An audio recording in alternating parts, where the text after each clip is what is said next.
I want you to take a listen to this tape. Listen. Emergency. We were just both shot. No, hold up. Please help me. Okay, and there were shots fired? Yes. All of us were hurt. I think I'm the only one conscious. What's your name? Melissa, please hurry. Okay, Melissa, we've got him dispatched. Did you see who did it? No, sir. They told us all to get down. They shot me 5 times. How many people are hurt? 1, 2, 3, 4, 5, 6, 7. 7 people are hurt? Yes, I think. Somebody's hurt. Okay, Melissa. It hurt. Melissa, I've got an ambulance and I've got the police officers en route. They'll be with you just shortly. Okay? There's a fire, too. There's a fire? Right on the desk. They're going to burn us all. We need a fire engine, too. God, please help me. We're helping you, Melissa. We've got them rolling. Okay? You gotta be brave. You gotta be strong now. Okay? I got bullets in my feet. Okay. The bullets in my head. The bullets in your head, too? I can't laugh. Oh my God. Was that the police officer? Get out. Then get out.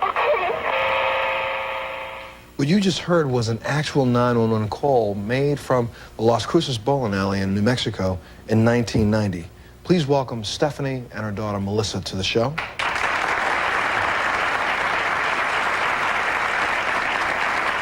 Melissa was the voice that you heard on that tape, and if you recall, we did a show about this tragic incident that took place in this bowling alley a year ago, but Melissa wasn't here, and why? We couldn't find her. Melissa left this town after this incident took place because of the trauma and the shock to her and her mother. They wanted to get away. But Melissa saw the show that we did and said, that's my voice. I want to come and talk about that. Please welcome them again to the show. Melissa, you were 13 years old when you made this call, correct? You are 18 now. Yes, It's been 5 years, but the memories are still as if it happened yesterday, are they not? right. Why don't you tell us what happened? Well, that day we were early, and there was supposed to be a tournament that morning. This is at the bowling alley. Right, and we Wait, walked. your grandfather owned the bowling alley, correct? Right. And Mom, you worked there? Yes, on sir. weekends, Yes, I right? did. Okay. All right, go ahead. We walked in, and we locked the doors behind us like we normally do. And my mom was in the office doing her books. And my uncle came in to get his school books for the morning, and he left, and he didn't lock the doors. And my friend Amy, who used to come on Saturday mornings, she came in, and she put her stuff down, and she told my mama she was hungry. So my mama told us to go ask Ida if she could make us something to eat. And Ida was the cook at the bowling alley, correct? Yes. Okay. And Ida told us she wasn't ready yet, so my mom gave us money to go to the candy machine. When we walked out, there was 2 men, and they both had guns. And they told us to go back into the office. And one followed me and Amy into the office, and the other one went and got Ida out of the kitchen. And when we all walked into the office, they said, get on the floor. It was a double-sided desk. I was on one side of the desk, and my mom and Amy and Ida were on the other. My mama told me to go over by her. So I got up, and I walked over to the other side of the desk, and It's okay. She walked over to the other side, and the men asked for the money out of the safe. Which I got. And they took everything. I was moving too slow for them, so they pushed me into the safe at first. They didn't get out and go back out into the outer office. When I got up back out, they told us to lay down on the floor. To lay down on the floor. Yes. I sat down and I put my hands on my head, and I heard some commotion, and I looked up, and there was Steve and his 2 daughters. And Steve was? The mechanic at the mechanic at the bowling center, okay. And his 2 daughters were how old? 2 and 6. 2 and 6-year-old daughters, okay. And they got on, and they all got down on the floor, and all I remember is the guys told me to put my head back down. I had a baseball cap on that day, so I couldn't see anything around me. And the next thing I remember hearing was gunshots. And one hit me, and I heard somebody scream, and then the second one hit me, and I screamed. And then a third one hit me, and then it got quiet, and I didn't hear anything. And Melissa, just so everybody knows, the gunshots you heard were not only just hitting you, the bullets they were hitting everybody. These men opened fire on the 7 people that were there, 2 of them children, shot them all execution style in the head. Melissa, you were, for the grace of God, saved. Why? In a way, when I say why, because you had your hands up. I had my hands on my head. And when the bullet pierced and hit your hands, it ricocheted off my head. And ricocheted off. But he shot you again, and that one also ricocheted off. Right. They all ricocheted off my head. Mom, what happened? I was the first one who got shot.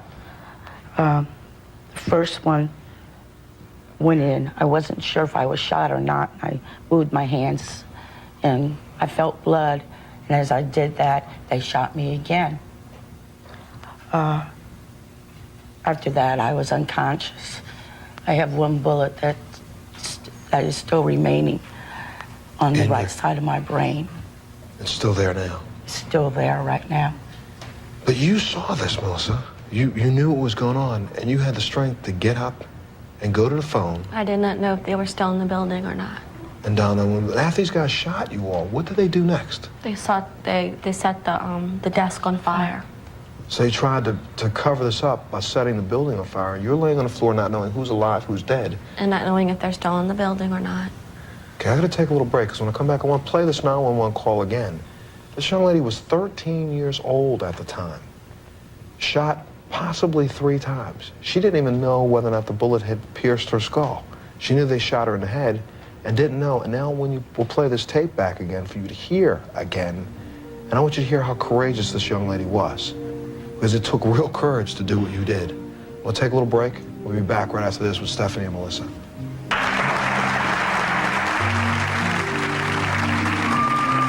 How old are you? I'm 9. You're 9, okay. What's your name? Daniel. Will you stay on the phone with me?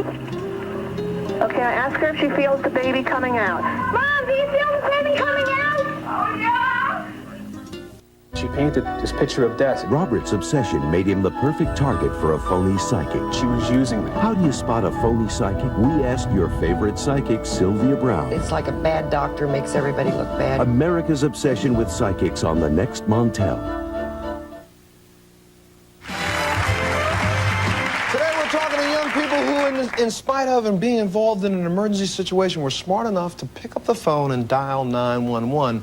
And because of that call, they were able to save not only their lives, but the lives of other people very, very close to them. And again, welcome Stephanie and Melissa back to the show.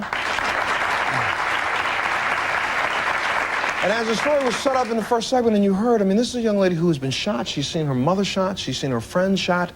She saw a 2-year-old and a 4-year-old shot, 6-year-old shot and murdered in front of her.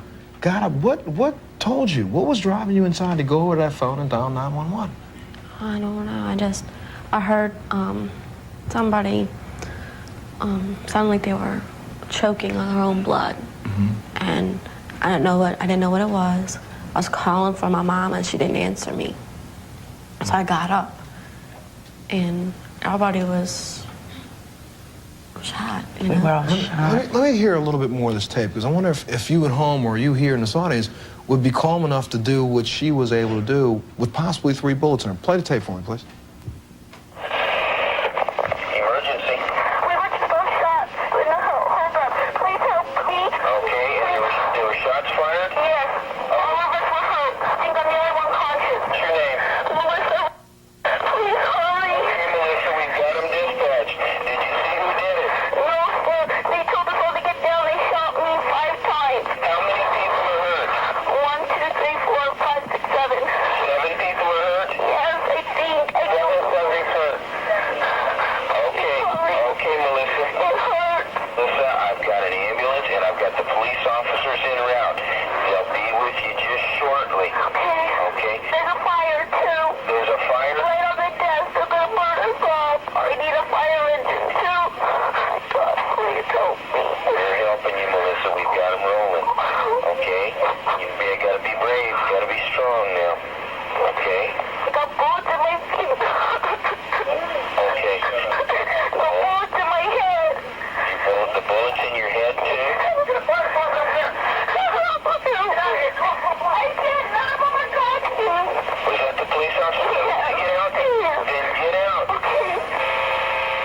How have you been doing since this took place, this happened? You've been suffering from post-traumatic stress syndrome, have you not? Definitely. And for the last 5 years, you've had doctors have had you on medication? Yes. It's all made me so I do nothing but sleep. So now you've just now taken yourself off this medicine, haven't you? Yes. Are you doing better? Definitely. What do you think of this lady, Mom? She saved your life. This is your daughter, and she really saved your life. I owe my life to my daughter. There's nothing that I wouldn't do for my daughter. She saved my life. Now, you know, you have been recognized nationally with an award for this, right? Right. What was it? The G.I. Joe Real American Hero Award. And deservingly so.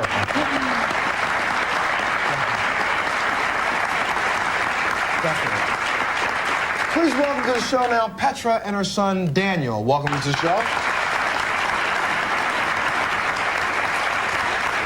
It's a very interesting story. Now, Daniel, how old are you now?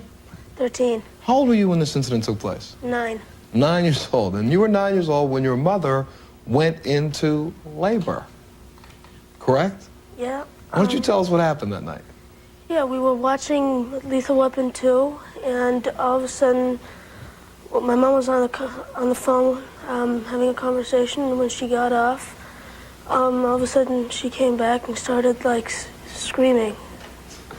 First of all, it was not all of a sudden. Your water break? Did you know? I had a child before, but when my water broke, I didn't know my water broke. I just heard a noise, and I thought, oh God, something is happening. I think I have to call my doctor.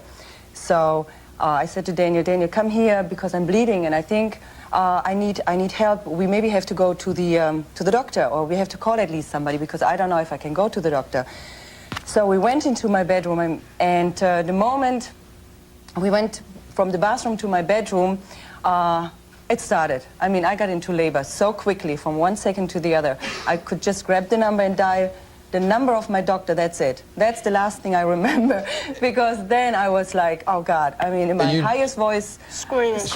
Yeah, screaming. So Daniel, you hear Mom screaming at the top of her lungs. You ran into the bedroom, and what did you see? The phone's on the floor, right? So you picked up the phone and dialed 911. I just threw the phone over the bed. I dialed the number, and I went like, and I threw the phone over the bed. He luckily grabbed it, That wasn't the only thing that flew over the bed. Yeah. We'll talk about what else flew over. Let's listen to this tape, because this is the 911 tape of Daniel helping to deliver his little sister.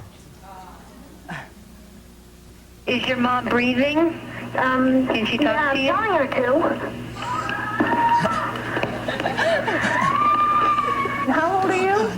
I'm 9. You're 9, okay. What's your name? Daniel. Will you stay on the phone with me? Okay, I ask her if she feels the baby coming out. Mom, do you feel the baby coming out? Daniel? Daniel? Oh, that's me. Coming! See her! Coming out! I can even see her head, I think. Okay, so do you have some towels? If the baby comes all the way out, she'll need them. Okay. Are you doing that? Okay, I'm handing him to you. Here, Mom. Okay, how's the baby doing? Can you see the baby coming out at all? It's the head. Her head isn't totally out yet. Okay, Daniel, next time she has a contraction that makes her cry, put your hand right up against where the baby's coming out. Not the baby's head. Just to keep it coming from too fast, okay? 1 second, can I ask you something? Sure. Where are the ambulance I know about? Okay, we'll try to find out for you. What did she do? She's going out! Vicky, get down! The baby's outside. She's crying. Hey, Daniel? Yeah? Is there somebody outside? Outside and she's crying. Who's crying? The baby. The baby's out? Yeah. Okay, go make sure that he's breathing. Is she breathing? I think so. She crying? Oh, is she breathing? She's breathing. Baby's crying. No, Mom. All right, okay. No, this makes her breathing. Man, Mom, they're not going to come yet. Yes, Daniel, they're coming. Dry the baby off. Oh, my mom, she's saying, where are they? Where are they? And saying, they're coming. And that baby has been delivered. I see her. I That see baby something has outside. been delivered. Okay, good. The ambulance is there. We got the baby. Girl. These one, baby alarm. Okay, they're here. Okay, Daniel. Good job. You're a good boy. You did good, Daniel. We're proud of you. Good job. You're going to be a good big brother. Go take care of your mom. Okay. Bye. Bye, Daniel.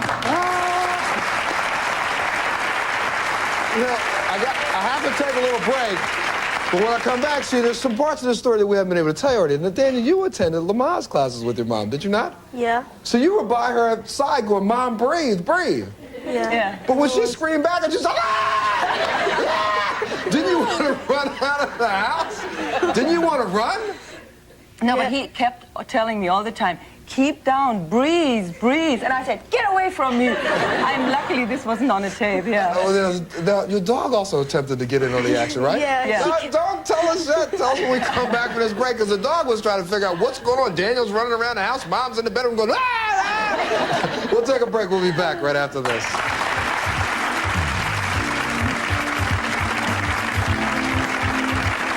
How old are you? 3. And your mom can't talk to me? She died. She died? Uh-huh. Why did she die? Because her head hurt right there. Down here, she bumped her head. We are talking today to young people who have saved lives during emergency situations just by picking up the phone and dialing 911. And Daniel, again, your mom, she's back there screaming. She's going, I don't know, the baby's coming. What made you think first to dial 911? Well, probably screaming. Just the screaming itself. Now, what was the dog doing? What's your dog's name? Pinky. He was trying to jump on the bed, and well, my mom Probably to comfort you, right, Petra? To come up and comfort you. Pinky? Yeah? Pinky is very protective. He doesn't like children. But he sleeps always in our bedroom. But I didn't want him in the delivery room, right? But he just happened to be there. So when I started screaming, he had no idea what was going on. He didn't know, was I hurt? And why was I all of a sudden screaming? So he went crazy. He went like, and he wanted to jump on the bed, and he just wanted, and I was just totally, I said, oh God, what if she comes out and he's there and he's going to bite her or something, I was like totally scared. So wait, Daniel, what did your mother do to your family dog? Oh. Tell her. Kicked him across the room. She kicked him across the room, kept kicking him off the bed. No, he jumped. He was so scared because he didn't know why I was screaming. He jumped on the bed, and I had no... Yeah, I was like so weak, but I took my leg and I kicked him from the bed, and I felt so bad after, really. Now, Daniel, you're there, you're listening to Mom, you're running back and forth, you heard on there, you went and got the towels like you were supposed to. Yeah. Did you go back, because I heard the 911 dispatcher say, now, I want you to put your hand, right where, right where the baby comes out. Well, put your hand there and stop the baby from coming out too fast. Did you do that for Mom? Well, He was... I was kind of like going like that all the time. Did you find that now they told you to go get a shoestring to tie off the umbilical cord? Did you do that? The thing is, the ambulance came before anything happened. And they also told me that you shouldn't do anything with the umbilical cord, that the professional should do all that. But you knew all that from your Lamaze classes. Yeah. No, explain why Daniel was in Lamaze classes with you, Petra. Actually, that was also a coincidence, because when my doctor recommended that I should take Lamaze class, I had no babysitter. So I said to the nurse, I said, I can take the class, but I have to take my son. And she said, yeah, they usually don't do this, but if he's going to sit in the back of the room and it's quiet, it's not a problem. And I thought to myself, at this time, he's very lively. So I said, oh God, he in the back of the room? No way. And so I took him, and he got involved right away. They loved him when I took him to Lamaze. He was sitting right in front of everybody, and he's explaining everything, and he watched all the videos. And first the nurse came to me and she said, we're showing the video of a birth. Do you want him to go outside? And I said, Daniel, is this okay? And he says, no, I want to see it. So he was always interested. So you were prepared and ready to go, right, Daniel? Yeah. You could have delivered the baby without the ambulance, huh? Wait a minute, this man. I have a question for Stephanie and Melissa. I'd like to know how many people survived. 3. 3. Only 3. Yes, and I should tell you, when we updated the show before, we had the other survivor on the show before, and that was Ida. And during that show, we made mention of the fact that Ida thought that the dispatcher himself said that he heard gurgling, and because you had dropped the phone, but that was really from your mother. Right. Correct? Yes, ma'am. I just wanted to know for Petra, how's her daughter doing? Well, yeah, so you had a little sister, huh? This is kind of special to be able to be the guy that brought your little sister into the world, right? What's your sister's name? Davina. Davina? Well, maybe we ought to find out how Davina's doing. Bring Davina out. Where's Davina?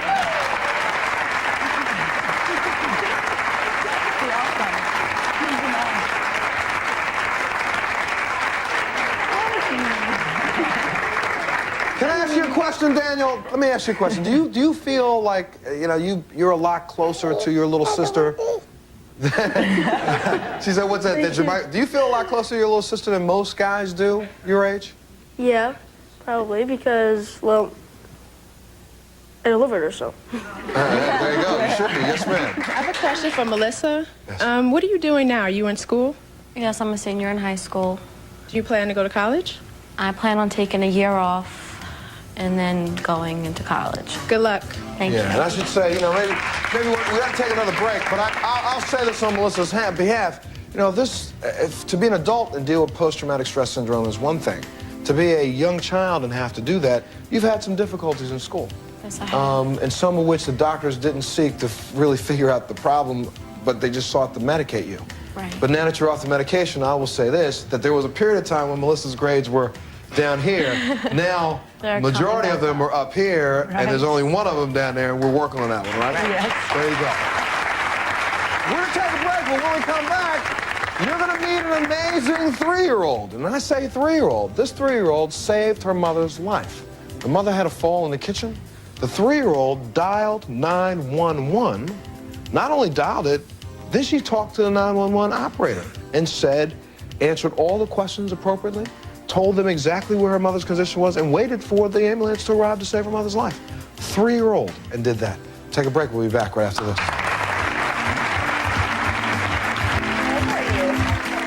And your mom can't talk to me? She died. She died? Uh-huh. Why did she die?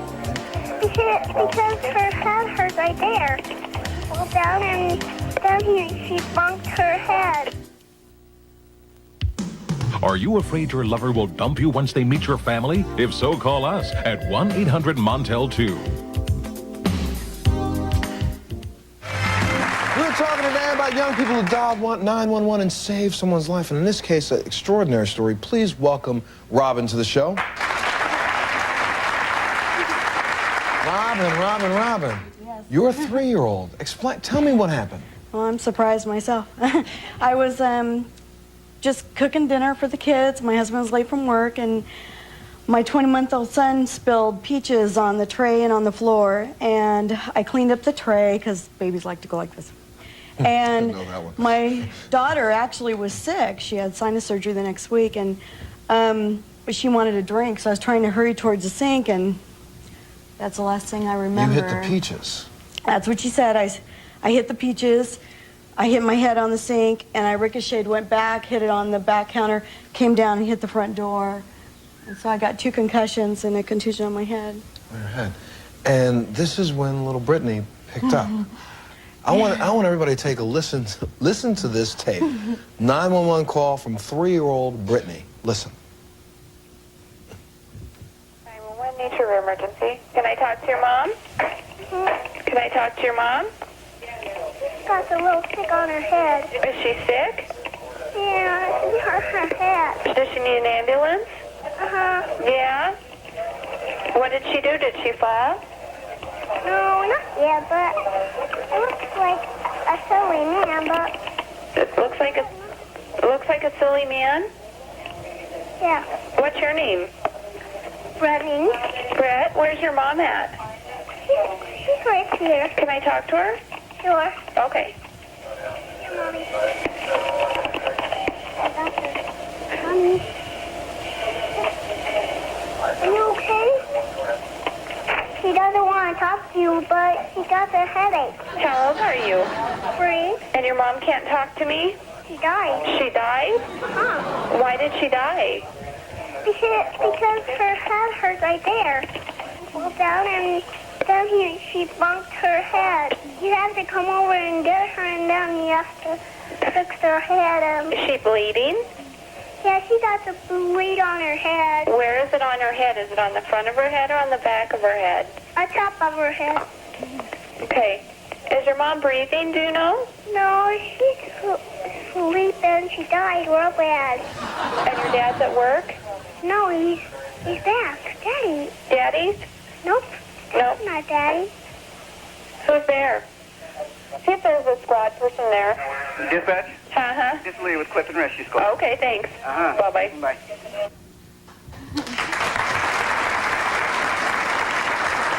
Now, I'm going to bring Brittany out, but before I bring Brittany out, because there's some questions that I want to ask about this from you. First, you know, she tried her best to explain what was going on, and the ambulance was brought to her house based on what she had to say. Right. How are you doing since this took place? I'm having a lot of little problems, but God's taking care of me. I have some short-term memory loss, so all of a sudden, which I'm really hoping I don't do right now, I just black out. I don't know where I hope you don't I'm at. either. Okay? I'll have to have Brittany call 911. I won't even know who you are. Sorry. Wait a minute, there's something wrong with that. But and some headaches and stuff. But they've the neurologist has me on some medications, and I'm doing a lot better. So. Now, Brittany referenced, I see the silly man. Yeah, that was very special because when we were in the hospital with her the following week, we hadn't heard the 911 tape yet. And she said, oh, I wish the silly man would come and fix my face like he helped you. And I said, what silly man? And she said, the silly man angel. And she said, he came and helped me when I was scared, and he sat with me, and he was there. And I said, you're kidding? And she said, yeah. And I thought, well, kids, you know, they make up things and whatever. But then she told And then we heard the 911 tape, and when we heard that, we almost fell over. We were like, she goes, yeah, that was my angel. He was there. I said, when did he leave? She goes, after a while, when I wasn't scared. It's very interesting because if you go back, we'll play this tape again, the dispatcher says, is anybody else here? And she said, the silly man. Is that your dad? No. And the dispatchers thought someone had broken in and hurt us. And was not going to try to excite Brittany, so she just kept talking past that because she thought there was another man there. There was no one else in your house. No one that could be seen. Right, except for my 20-month-old son. She doesn't even take credit for him. And the silly man. Well, I think let's get Brittany out here before we go any further. Please welcome Brittany to the show.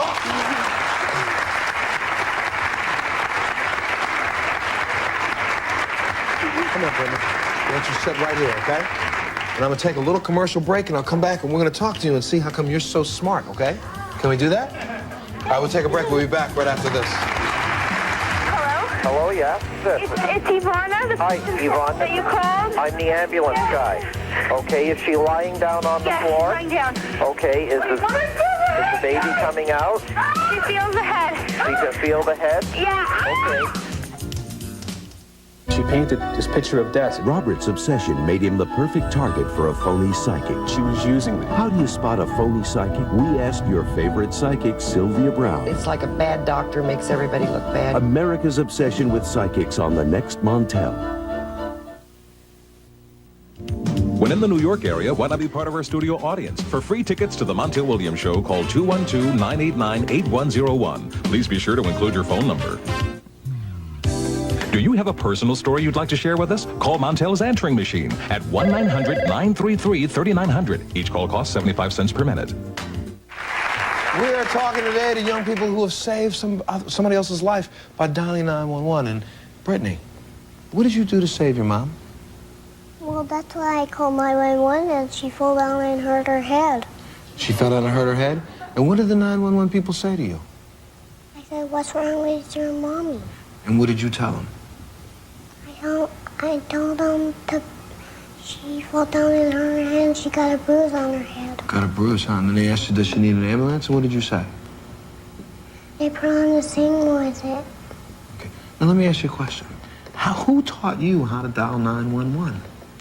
So that's why I got sick. That's why you got sick? What do you mean? So, who taught you how to go to the phone and pick it up and go 911? You were only 3 then. Well, that was the phone when I teach that. Yeah, the the fireman taught you that. When he came to your school? Yeah, the fireman gave me another teddy bear with me. They were trying to get, I was unconscious, and I could hear everything. It was amazing because I always thought that when people like were in coma and stuff, they couldn't really, but I was like in a big black room, but I could hear them talking to her. I could hear her talking to the dispatcher. I could feel her holding onto my arm, and they gave her a bear to try to lure her away from me. But now a fireman came to her daycare center and told her in daycare, if there's a trouble in your home, dial 911. And she remembered at age 3. Which seems to me, if any parent has a child in their house that's walking, you should go over the phone today and say, let me show you something, 911, right? Because, I mean, it obviously worked. And I'm going to do this today with my children, I'm telling And you. this is the bad thing for me is I didn't teach her.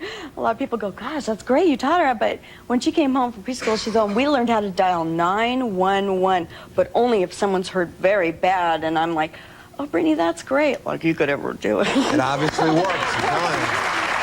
Yeah.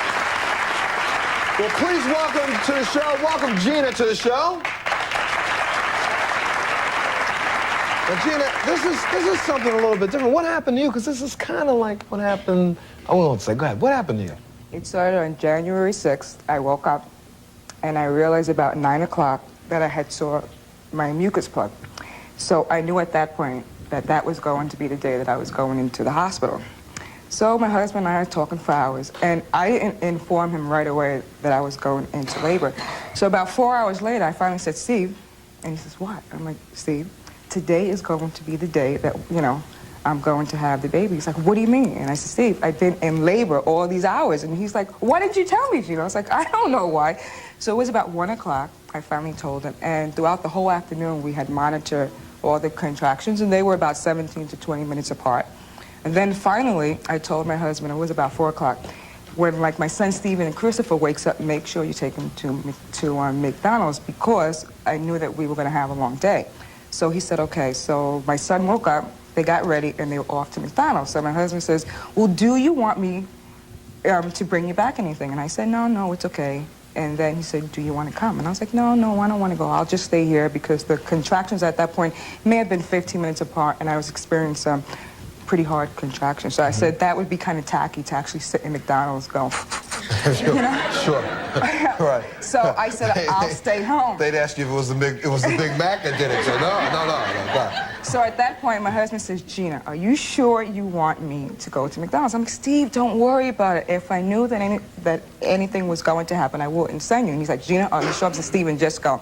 Sure enough, 20 minutes after he leaves, I'm in the kitchen getting some orange juice, and I feel this really strong pain. The pain was so bad that I started to cry. And then I knew at that point that I was in trouble, only because the contractions were really strong. And at that point, I rushed to the phone and dialed 911. Okay, let's take a listen to this part of this 911 call. Can we hear it? Ambulance here. I have my husband just went out to McDonald's to take my son, and I'm going through labor.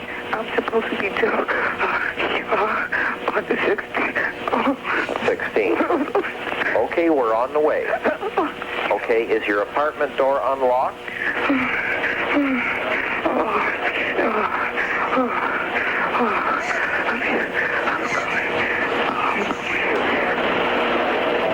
I think the baby's coming. Oh, no. Hello there? Yeah, I'm here. You say the baby was coming out? Is there a neighbor in the building I could call? Your name? Gina, and her name is Blanca. And if you're there by yourself, we've got to get somebody there right away. Yeah. Hi, Bronca's not there. Does she have kids, you know? Yeah, she has an 11-year-old daughter named Ivana. Ivana, 11 years? No, 12. She'll be 13. Let me just...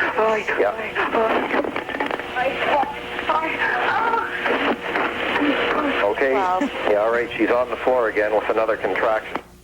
And at this point, you threw the phone, right? I threw the You phone. dropped the phone down. Simply because... Yeah. Then when the other phone got thrown, I heard something like... Oh, just play it. So the phone was thrown. Now, you told them that your neighbor had a 12-year-old daughter named Ivana. Correct. Because they wanted to get somebody down in the apartment. I didn't expect them to actually call Ivana to tell her to come down. Well, guess what? They called the 12-year-old Ivana. And Ivana came down, walked in the apartment, picked up the phone, and helped deliver the baby. We're going to meet Ivana and find out the rest of the story as soon as we come back. We'll be back right after this. How many psychics are really just con artists? We asked your favorite psychic, Sylvia Brown. It's like a bad doctor makes everybody look bad. America's obsession with psychics on the next Montel. Now, Gina just told us that the 911 operator asked for a neighbor in the building. You said Ivana. Please welcome Ivana to the show. And listen to the second half of this 911 phone call. Listen to this. Hello? Hello, yes? It's Ivana, the Hi, Yvonne. that you called? I'm the ambulance guy.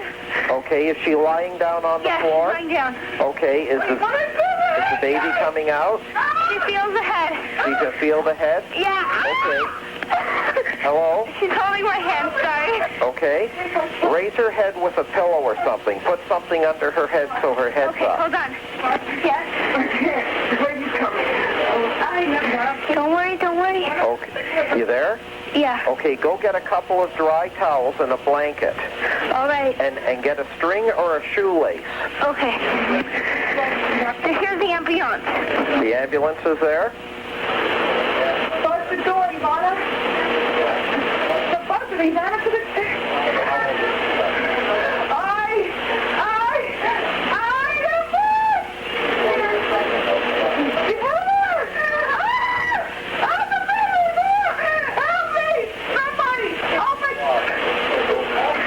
Baby. Sounds like we delivered a baby. Sounds like we did deliver a baby. And it's crying, that's a good sign. Hey, this is neat. Hey, well, I'll tell you, Petra, you and Gina could kind of compete with battling labor pains. Ivana, you walk into the room, there's a lady laying there that you knew was having a baby. What did you think? Well, I didn't really think of anything. I kind of made my mind blank because if I didn't, I probably would have been panicking and, I don't know, screaming with Gina, of course, and like all this other stuff. And like if I hadn't had my mind go blank, I couldn't have been able to do anything because I know if I panic, I cannot do anything. So you were there strong. They told you that the 911 operator said, go get the towels, go get a blanket. When you got up to put a pillow on her head, she was like, where are you going? Where are you going? It's like, I heard that, I heard that. But you said, just be calm and you take care of that. Yeah. So everything they told you to do, you just did it, one right after the other. Yeah, although I couldn't really find the towels. That was kind of hard. I was looking through all these closets and everything, and I kept looking and I just could not find anything. And then the ambulance people came, so I went to open the door for them. And then Gina was saying that, no, I should stay, but I knew that because they were ambulance people and they're more, like they're trained to do it. And I'm just a kid, so then it was better to open the door for them. But as soon as you opened the door, the baby was there. Yeah, when we came back, I showed them the room that Gina was lying in, and we came back and there was a little baby just lying on the bed right with her. Congratulations. Take a break, we'll be back right after this. Do you have a personal story you'd like to share with us? Call Montel's answering machine at 1-900-933-3900. Each call costs 75 cents per minute. Are you afraid your lover will dump you once they meet your family? If so, call us at 1-800-MONTEL-2.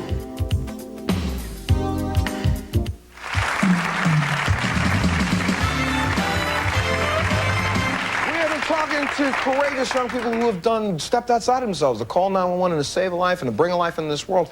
And for Melissa and Stephanie, there was somebody who wanted to meet you and never got a chance to do so during the entire incident that took place. And you left town so quickly, but he wanted to just come in and say thank you for the hard work you did, Melissa. Please welcome to the show the 911 operator, Mr. Jim Hash. Welcome to the show.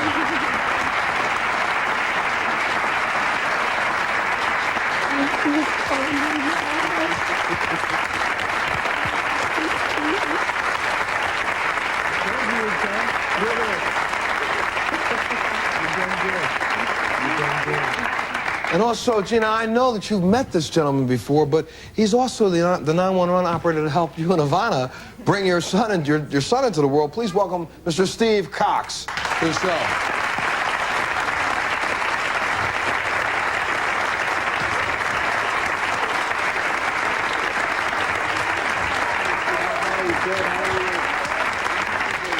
You know, we are almost out of time, and I'm sorry to rush the two of you this way. I know, Steve, you really were able to do this by the help of a new device that 911 operators have, right? What's it called? Yes, we use the MPDS, Medical Priority Dispatch System. It's based in Utah, and it's available to whichever emergency service wants to use it. And you're out of Toronto, Canada. So, that's right. So it's even available there. But what is it? It's a box of cards. It does what? It's a box of cards, in essence, a flip card index. It identifies the chief complaint. We go through the procedures, address, confirm that with a cross street. At that point in time, we start the ambulance. We carry on with the questions. The ambulance is underway at the time. And in this case, what happened, Gina's delivery started quite rapidly. So we had to freelance a little bit. And that's where Ivana came into play, and Metro Ambulance is very proud of her. Thank There you go. And let's go with.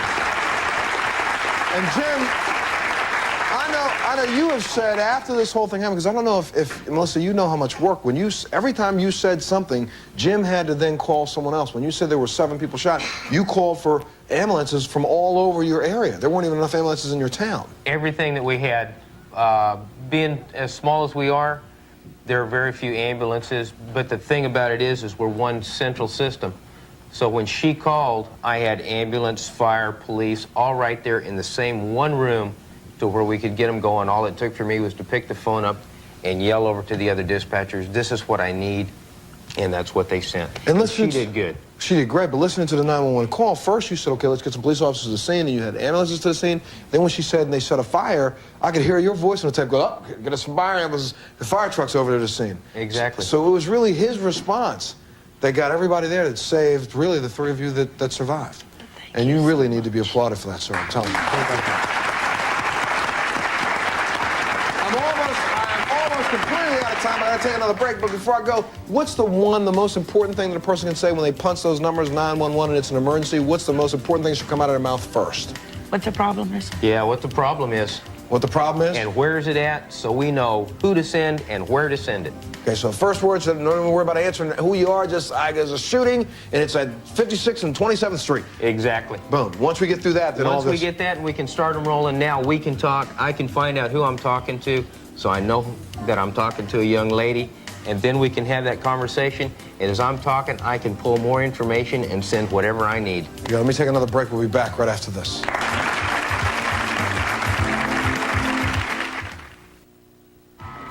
Promotional consideration provided and paid for by the following. If you'd like to save up to 50% on your contact lenses, eyeglasses, and eye exams, call for a free Lens Express catalog. Call 1-800-206-LENS. The Stain Gun, a powerful, non-toxic laundry pre-wash and stain remover. Fights tough stains like grass, chocolate, kids' drinks, and others. The Stain Gun, better than bleach. Here's new croissant pockets from Hot Pockets brand. Sandwiches stuffed with ham and cheddar and a tender, flaky crust. Croissant pockets. 1-800-US-SEARCH. Reunite with a long-lost friend or family member for under $50. Call Nick and Rob. 1-800-US-SEARCH. We're out of time, so I want to thank all of our guests for being here. For all the young people instead, I got to tell you, thank you so much. Do it again for somebody else. Do it again. And maybe we can all learn from your lesson and your example that it's okay to pick up the phone, dial 911, and get involved to help somebody else. I applaud you all. Thank you. Join us on the next Montel Williams Show.